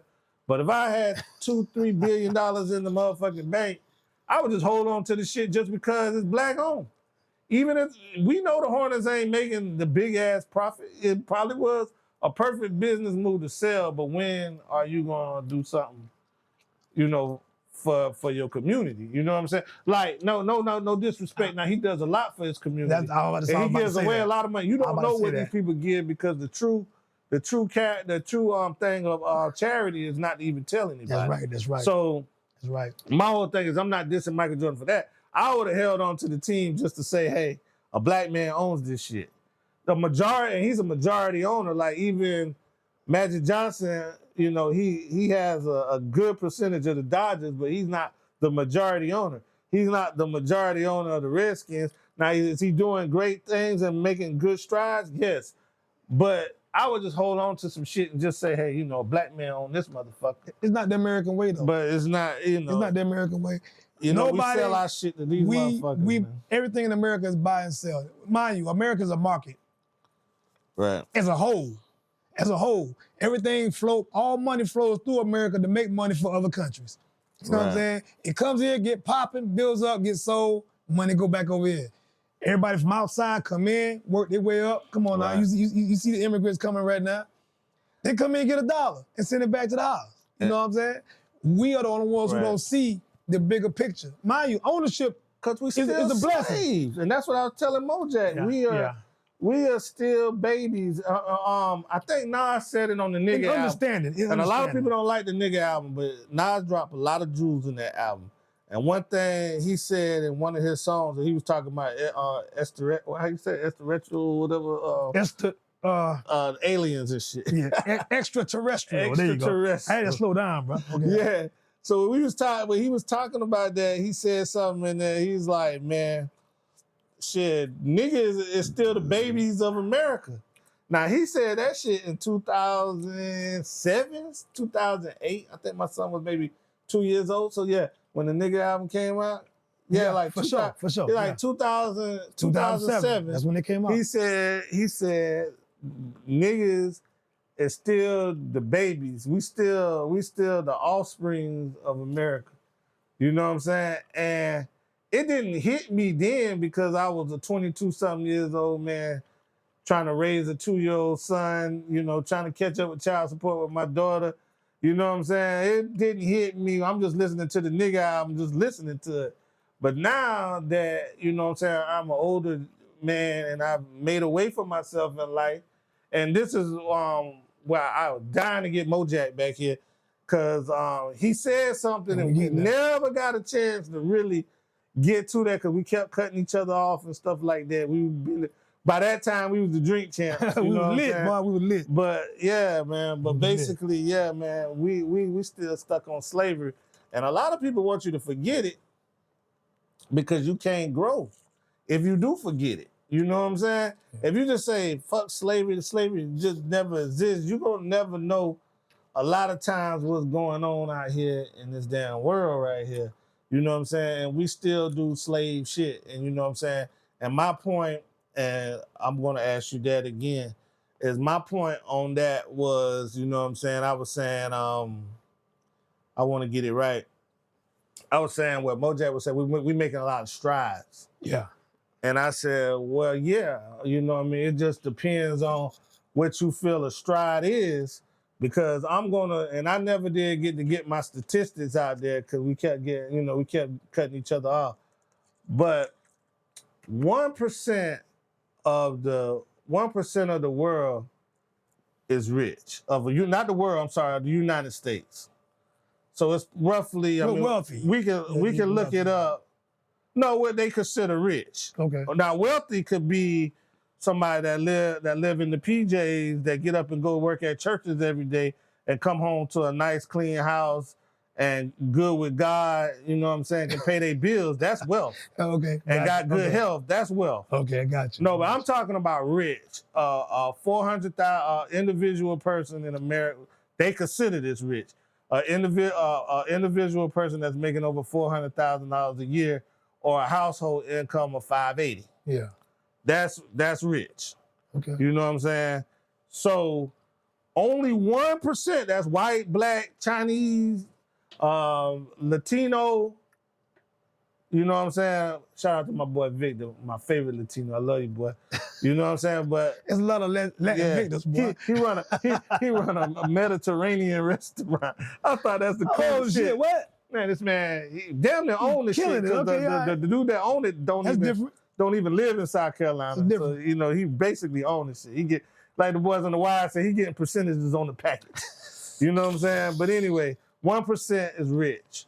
Gotcha. So with black people only making up 14% of the United States of America, it looks like it's a lot of it. It's really not a lot of it. It's not a lot. You know what I'm saying? In the big scheme of things, we concentrate. you know what I'm saying? If you put everybody outside, you know what I mean, you probably wouldn't even be able to see us, even though we dark skinned.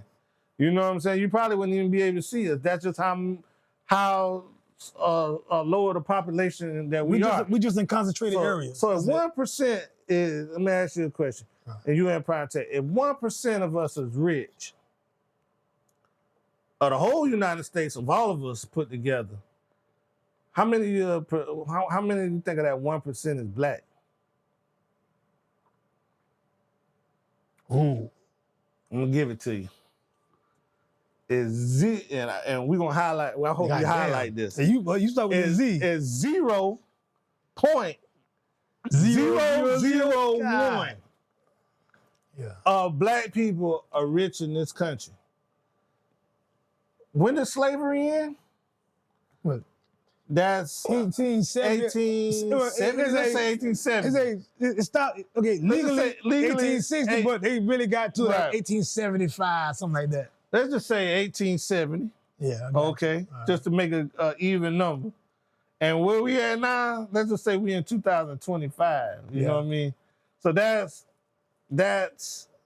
a lot of fucking years for us to be 0.001 Not really. rich. That's not really a long time. No, I mean, it's more than 400 okay, years. But you got to understand wealth or rich, right? That's just a culture within itself. No, I'm talking. Let me explain to what I'm talking about. Go ahead. I'm talking about rich, like liquid. Like, you know, when I think of wealth, a lot of people can be wealthy. Now I'm talking about rich. I'm talking about assets. Okay. Assets and you bought a house, right? Yeah. So, and I'm not trying to put your business out here. So if you got $20,000 liquid in the bank, you know what I'm saying, and your house has $150,000 worth of equity, you bought your house in a good market, and now you got $150,000 worth of equity. You know what I'm saying? You got this and this. You got the stock market. Altogether, you probably worth, you would be worth $300,000. About $300,000. You know what I'm saying? Which is great. Which is great. I'm not worth $300,000, which is great. You know what I'm saying? Well, maybe. But which is great, right? You know what I'm saying? To be a black man in America, you know what I'm saying? To can say, hey, I can die with 300 if I'll cash out. What's that song Cash Out made? It's called Cash Out. Damn. That used to be my shit. If I cashed out right now, I got $300,000. That is way better than my grandmama was one of the biggest business ladies around here as far as sewing, baking. She was baking and fixing food before everybody started the meal plans and all that shit. She died with $60,000 in the bank. She was worth more than that because she had some property and shit like that. But she died with $60-something thousand in the bank. They stole it. My cousins and them stole it. Okay. While everybody was mourning, they was at the bank. And nobody saw it coming. And my granddad was in on it. So he dealing with mental shit Gotcha. too. So All you know what I mean, maybe he wasn't competent. Gotcha. But my point is that this lady worked her whole life. Hmm. Her whole life. She started out at the handicap center. She took care of handicapped kids over Midland Center. Yeah, I need She, to. not kids, but adults. Yeah, grown people. Yeah, grown beating people. her ass, yeah, all kind of grown shit. people, You know what I'm shit. saying? She did that shit for 30 years. And then the rest of her time, she ran her own business. And she died with $60,000. And you know what? She was proud of that shit. You know what I'm saying? She was proud of it. She would tell me, Wally, you know, you need to do this, how you save, this, blah, blah, blah. So when she passed away, I asked, you know, my mom was, you know, I gotta take a leak. my mom was like, I was like, Mom, how much is she worth? She said, Let me take a leak. we're gonna take a break. Yeah, let me take a leak.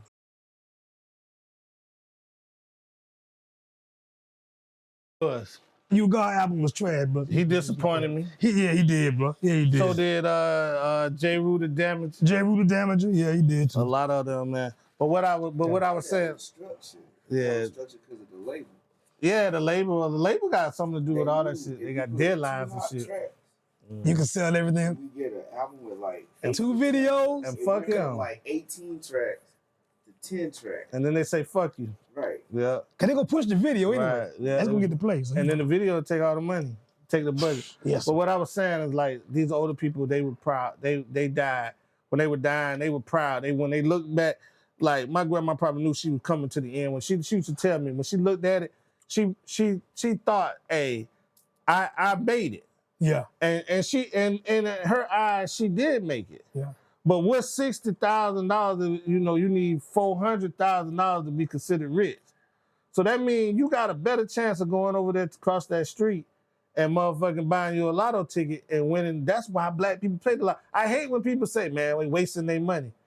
Do you realize that with the percentages, you have a better chance of scratching off a lotto ticket and becoming rich than you do working 30 years Yes. at one of these Yes. motherfucking jobs Yes. and saving and Yes. getting 401k and doing all of this shit. You ain't gonna save up $1 million. And you pretty much will probably die worth about $300,000 that everybody has to eat off of and has access to. You gonna And make $1 million over your lifetime. You ain't gonna save $1 million. So yes, we made strides because in 1870 something and 1970 something, black people didn't die with $60,000. They was dying and we was trying to figure out how we was gonna bury them. So yes, we did make strides. Mo Jack was absolutely right. But my point was, if I'm broke and I walk outside and find $1,000, I've made great strides. I had and I didn't zero. play. I gotta go play. Right. I gotta go play. I had zero at the beginning of the day, and now I got $100,000. Yeah. So yes, I mean now I got $1,000. So yes, I have made strides. But am I where I need to be to change the world? I ain't. I'm not. And that's what we got to get as black people. Is we got to get out of that mind state that hey, I'm straight. And I say that shit all the time. Every time I get mad with a nigga, I be like, nigga, you ain't got no bread. I'm straight. No, nigga, if I die right now, I am not straight. I have not made enough money to be able to carry on what I need to do to really be a part of the culture to own some shit. Got you. You know what I'm saying? I haven't made that, but maybe what I have done, my kids can see that and they can take the baton, is what it called. Yeah. They can take that and they can run with it, and then maybe they will be that. Because Jay-Z mother wasn't that, but maybe Jay-Z mother showed him something. He might have not have learned his business skill from this person. He may have learned his business skill from the candy lady. And the candy lady, even though the candy lady may have died with $20,000 and everybody came in there and robbed all the candy and took all her money and shit, you know what I'm saying, while she was laying on the floor dying, you know what I'm saying? Maybe they did that to her, you know what I'm saying? But maybe something that she said helped Jay-Z become a billionaire. And that's what we out here trying to do, is we don't own nothing in the culture. So we got to start acting like we got shit, you know what I'm saying? And still act like we don't got shit. But we can't help it. And we want to have some shit. and we need to be stopped sitting on this money like we can die with You this got to shit. first you got to understand what the slave was to America. America basically birthed, bred, and engineered consumers. You understand what I'm saying? I agree. Bruh, and we are the cool, everything we get our hands on, that shit go through the fucking roof. It sounds good, but you have to really think about that shit. Yeah, I understand we can do that, but why it happens when it falls in our hands? Niggas raise the stock on everything in business across the globe, because it all come through America. Louis Vuitton been doing what it been doing overseas, whatever. That shit hit America, poof. Poof. It falls in our hands because we are bred to be consumers, which means all we do is eat and shit this. You know what I'm saying? Come out with a new burger. Hell, goddamn, Popeyes came up with a chicken sandwich. What happened? Boy, we broke our backs to get in line. And I saw people on Facebook and shit complain about how long the line was. But you knew that for your But got niggas there. out here bragging on food trucks, but they ain't made a chicken sandwich. Yeah, but that's my point, right? But, you know, Just saying.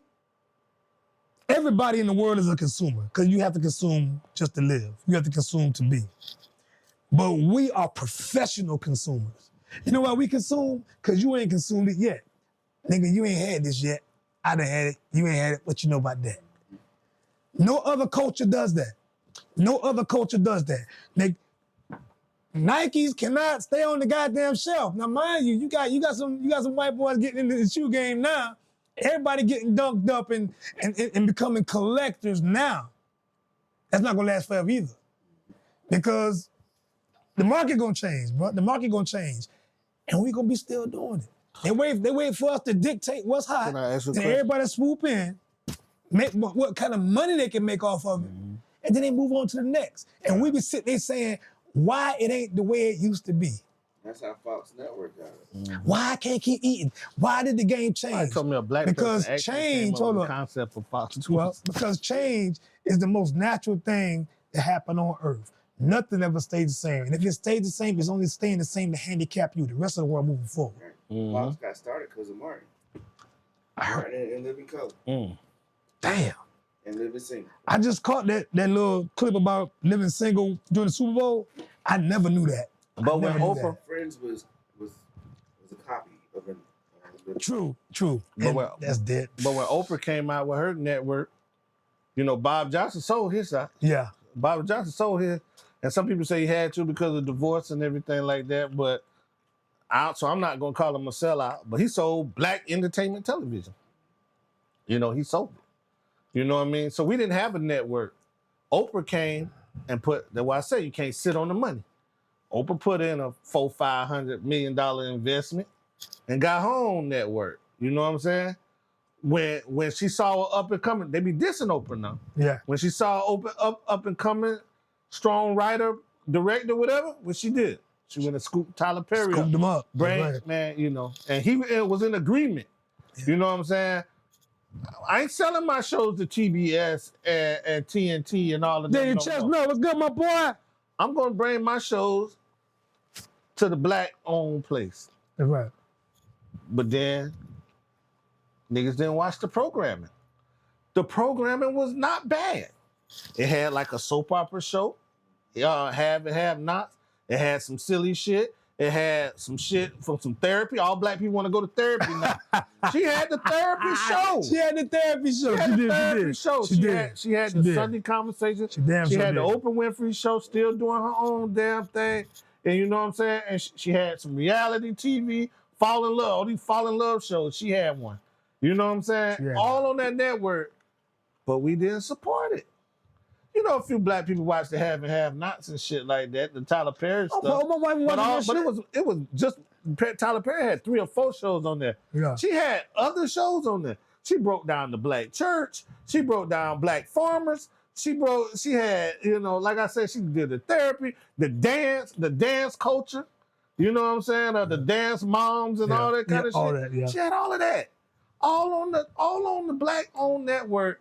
And more white people look at that shit than we do. Because it's still too new, But man. we going over here watching the same shit. But it's still just too on new. NBC. It's still too new, man. I mean, I'm gonna tell you, it got to have state power. I get it. But nothing that has really got that stamp of approval to be here forever has been here just like 5 years, 10 years. It gotta be like a 20, 25 year run. You know what I'm saying? Like most of the shit that we sit around buying after 100, 150 years. Okay, look at the beers, right? You ever did the history on beers, on beer companies? When the Germans first left Germany, everybody come to America, every motherfucker who want to cook up a goddamn beer can, cook up a goddamn beer. Brought their whole families. They had, you ever get a chance to look that shit up, look it up. How many beer companies was in America before the Great Depression? They all came here because everybody was drinking beer. Was that prohibition? No, before that. Okay. We thought the prohibition was after, like the 20s or whatever. We talking about early days. Early. So goddamn, what happened when the Great Depression happened, most of those companies couldn't sustain. So the ones you are left with is the one you know about today. You know about Miller, Anheuser-Busch, Budweiser. Those companies have been around. Those are the ones that lasted through the Great Depression. There was like hundreds of them that fell off afterwards. Right. Hundreds of them. So it's like only the companies, because it is a competition. Right. You know what I'm saying? It is a competition. What's the only the strong survive? Right. You have to have that state power. And Oprah, she got the state power, but it's gonna happen over time. Somebody gonna fall off, and then her shit gonna shoot through the goddamn roof. She gonna be the new HBO. She gonna be the new Disney, whatever. But right now, the fact that she's still on, after how long she been on, the fact that she's still on is a statement within itself. So like me and my stepfather don't really rock like that with each other and everything. But he had an auntie, man. I mean, he had aunts. And they all lived by each other. This is what I admired about them. They all lived by each other. Saxon Holmes, Bishop. Saxon Holmes, Booker SHP, T. baby. The only difference between them is that they was Granger Road, Huckabee, you know what I'm saying? Up that side, South Conway, like that. Yeah. So what I admired about them is they ain't had to go to no damn Conway National Bank and borrow no fucking money. They had their own family bank. Damn. One or two, I think it was one lady, I'm not sure how it went down, this 40 years ago. But I think it was Mama Cat. You know what I mean? I think she had a bank, or one of them like that had a bank. And bruh, if you needed a down payment for something, you know what I mean? Like a vehicle or a piece of land, especially if it was like a piece of land around there where all the family could be around each other. Yeah. Bruh, they was on it, bruh. I learned at an early age watching them, because that whole family was dope. My stepfather's family, they're a dope-ass close family. Like, you know what I'm saying? I kind of ostracized myself because I was wanting to be in Columbia around my family. But the little bit of, the times that I was around them, like I got jewels, bruh. Now that's what you want to talk about wealthy. You talk, now they are wealthy family. You know what I mean? Is anybody rich? Maybe not. I don't know. But I wouldn't doubt if a couple of them are. But you know what I'm saying? They're comfortable. But I don't know that. I couldn't. I don't see anybody with a big ass house on the damn hill. But what I do see is motherfucking a tight family. They had their own bank, bruh. You imagine you in these 80s and 90s, these motherfuckers wasn't giving you no loan. That's where the power at right there. My mama was barely making $22,000 a year. Everybody think, oh, because my mom dressed nice. My mama sold her shit. She'd go to the fucking fabric store, get some fabric, and come out that motherfucker looking like Queen Latifah by the time she finished sewing some shit. I like to bro. I got pictures, bro. My mama used to sew her shit, and she come out looking better than a lot of motherfuckers, and people thought she was rich. She was wealthy.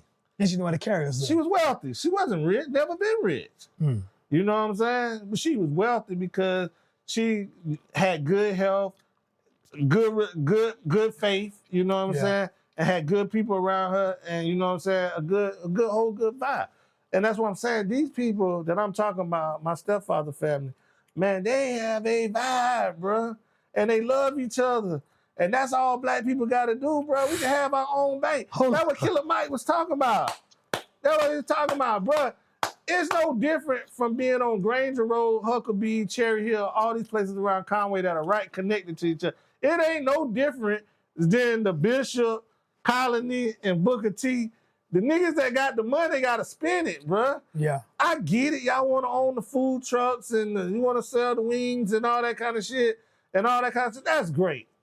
But let's put some damn money and some shit that's going to make, instead of this, man, they could have bought the land that the baseball stadium Could on. have bought the land. That shit. All these niggas I grew up around coming in Columbia in my early 20s, bro. It was some rich niggas. It's some money in the metro now. Oh, You know what I'm saying? It's some money down here. It's some niggas that got a couple million and they got that shit all That's a around fact. these about 10 different fucking houses. I done been with a nigga. Yeah. I done been with a nigga on the money, a couple niggas, but one nigga in particular, he know what I'm talking about. Done been with him on a money run with this nigga going for, hey, grandma, hey, auntie, and sitting around that motherfucking chit-chat for 30 minutes and going in the back and coming out with it. You know what I'm saying? Coming out with it. You know what I'm saying? So my whole thing is, bro, why them niggas didn't buy all that? It was in the hood. Why niggas didn't buy all that fucking land, bro? Where the baseball field is. We could have had our own, motherfucking goddamn restaurant sitting over there, big ass restaurant. Oh yeah, but we can't come together. We got this man gonna beef with this man. This man gonna steal from this man. Do we all have to come together? We all don't have to come together. So, But teamwork make the dream work. I always say, and this setup we got right now is a testament to that. Y'all worried about this right here. Like-minded individuals attract each other. You know what I'm saying, bro? Like, you got the people who share the same interests. That's all it is. Everybody ain't about a dollar. Some motherfuckers ain't trying to work, especially in 2024. Motherfuckers want the money, motherfuckers ain't trying to work. I know a motherfucker, if you ask him, nigga, I ain't sweating 365 days, nigga. I wish I would get up and bust a sweat for a motherfucking cracker. That's what he say. You know what I'm saying? Come on, bro. And that wrong 9 to 5. No, I get you. Ain't nothing wrong with 9 to 5, boy. I work 120. But they don't, like, the point is, there's so many ways to get money now. I look at individuals who won't get up to make the least. If you got a cell phone and a driver's license right now, you can potentially make $100,000 a year. Right. Listen, I watched some young people just 2 summers ago, before they start college, because they was getting ready to go to college.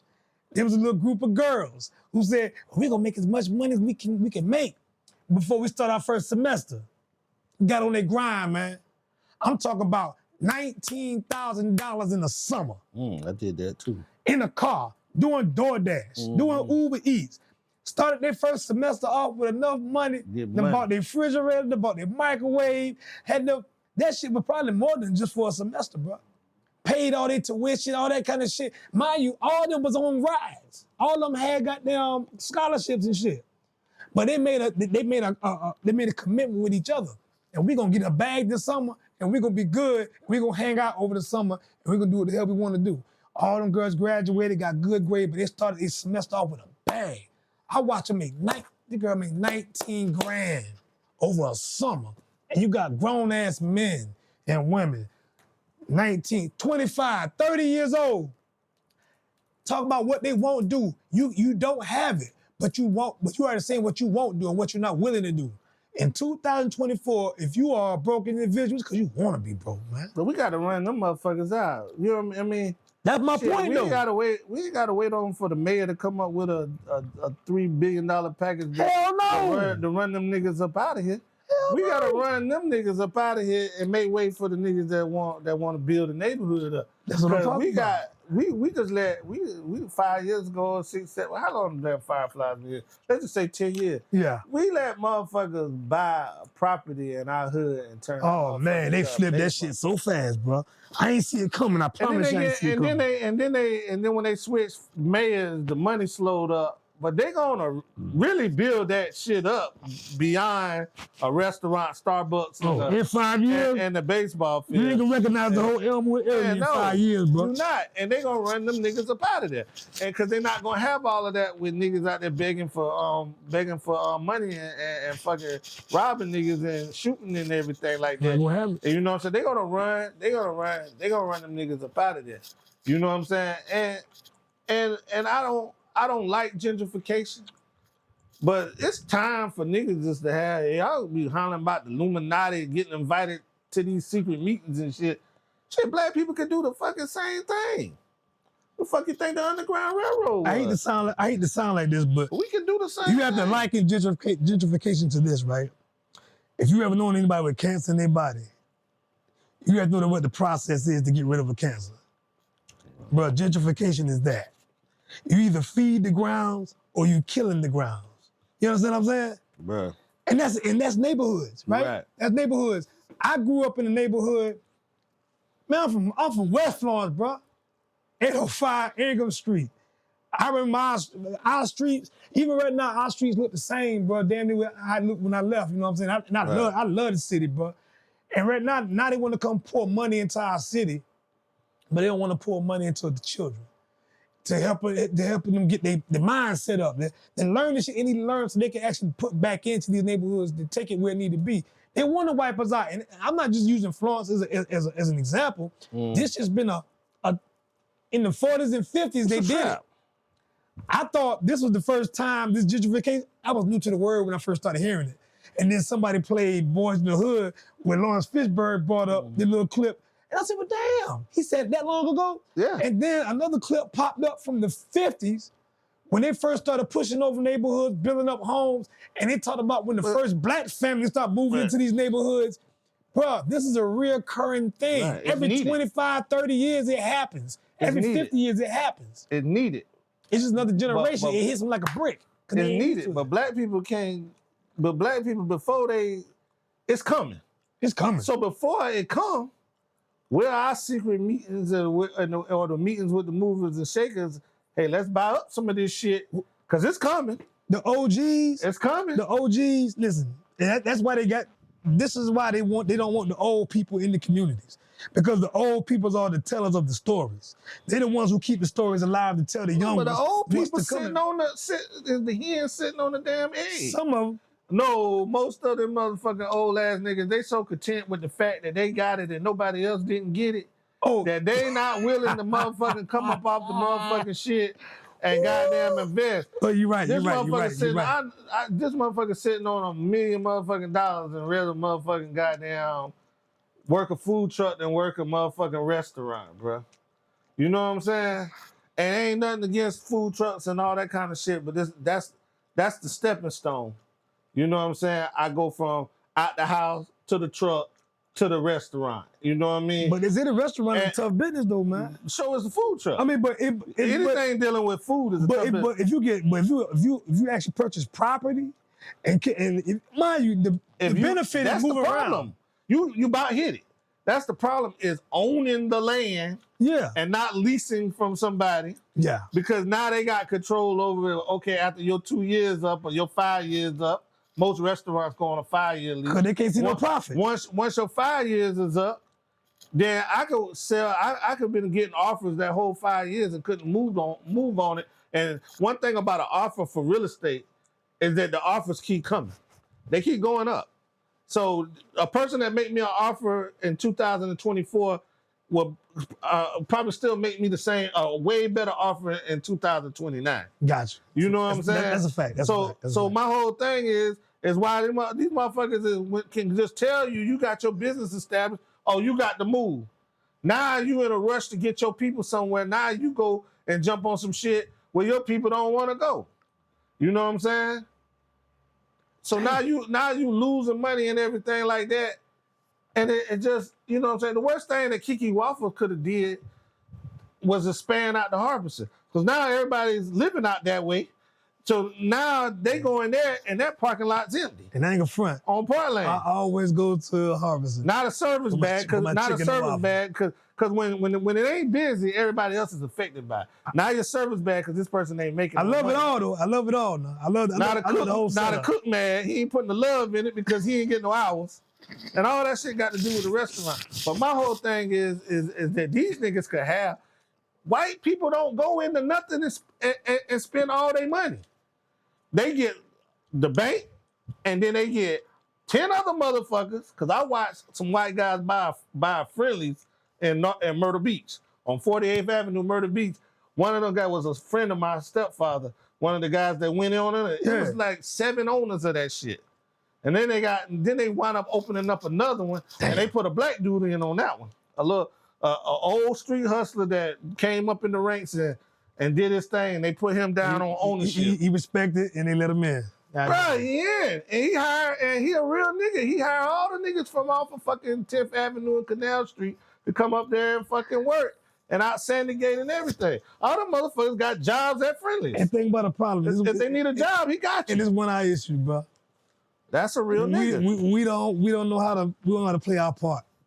I say as a culture, as a people, and not as a culture, as a people in America. Because like I said, we are consumers. We are bred and engineered to be that way. So we don't see ourselves being ordered or directed by anybody else but the white guy. You know what I'm saying? That's slave mentality. It's slave mentality. If we was able, mind you, white guys, whole white families go into that shit. Guess what? You know Jimbo gonna be the boss. Guess what? When Jimbo show up, Jimbo gonna write the checks. Right. Goddamn Susan, she gonna be going write the damn schedule. I don't give a fuck. When she put your name on there, yeah, your ass better be here. You gonna get And fucking to fired. touch on that, and then when the black man do get the position, we don't want to work for him. We don't want to work for him. We don't want to work for him. We don't Nah. want to make it. We don't want it to work for him because it didn't happen for us. Right? But bruh, slave, you can't tell me black people can't work together because they built a fucking rail. Because they built a tunnel, a railroad that went. You know what I mean? People it take and how many Hell yeah. secret meetings you gotta have Yes. to be a slave. And shout out to Harriet Tubman. She orchestrated it. Yeah. But it took a lot of work and a lot of help and a lot of secret meetings and a lot of people not telling You just the plan can't go on this. and all that kind of You shit. just can't go on this. Can you imagine You can't. building a radio, You gotta sit a down, railroad to have a get you conversation. to freedom? You got to get for you to be free in goddamn in the United States of America. If you going up the East Coast, you would have had to get all the way past Virginia. Nobody tell you conversation rule the nation, bro. You know what I'm You saying? gotta sit down and have a conversation. Have some words. Only people who can understand that talk, bro. That's it, man. That's it. Man, Listen, shout out, man. We gonna continue this. shout out to everybody who next tapped week or the in with week the after. crew. Listen, man. Hey, bro. Yeah, man. I Once enjoyed again, the conversation with you. We building. Hey, You know, bro. I talk about that slave shit all day. Hey, 'Cause look. I already know what's holding us back. It gonna take time. We building though. We building. It gonna take time. Hey, yo, Real Raw Reflection. Once again, back at you. This is another episode, clear cut, finished. Y'all keep following the squad. YouTube, Everybody want to streaming invest in soon. some shit. Come talk Yeah. to me. Let's talk. Hey. Let's sit down and map it out and get 5 Yo, we here like-minded cooking. motherfuckers We here just like cooking. us, and we won't let nobody baseball team take our fucking land. Sorry ass And also, fireflies if they, take our hey, if fucking they need to land. record, let them know. What's up? I wish I had Hey, some what's fucking up, money. C-Bone? What's happening, my boy? Hey, DJ C-Bone, my man, hey, tap in with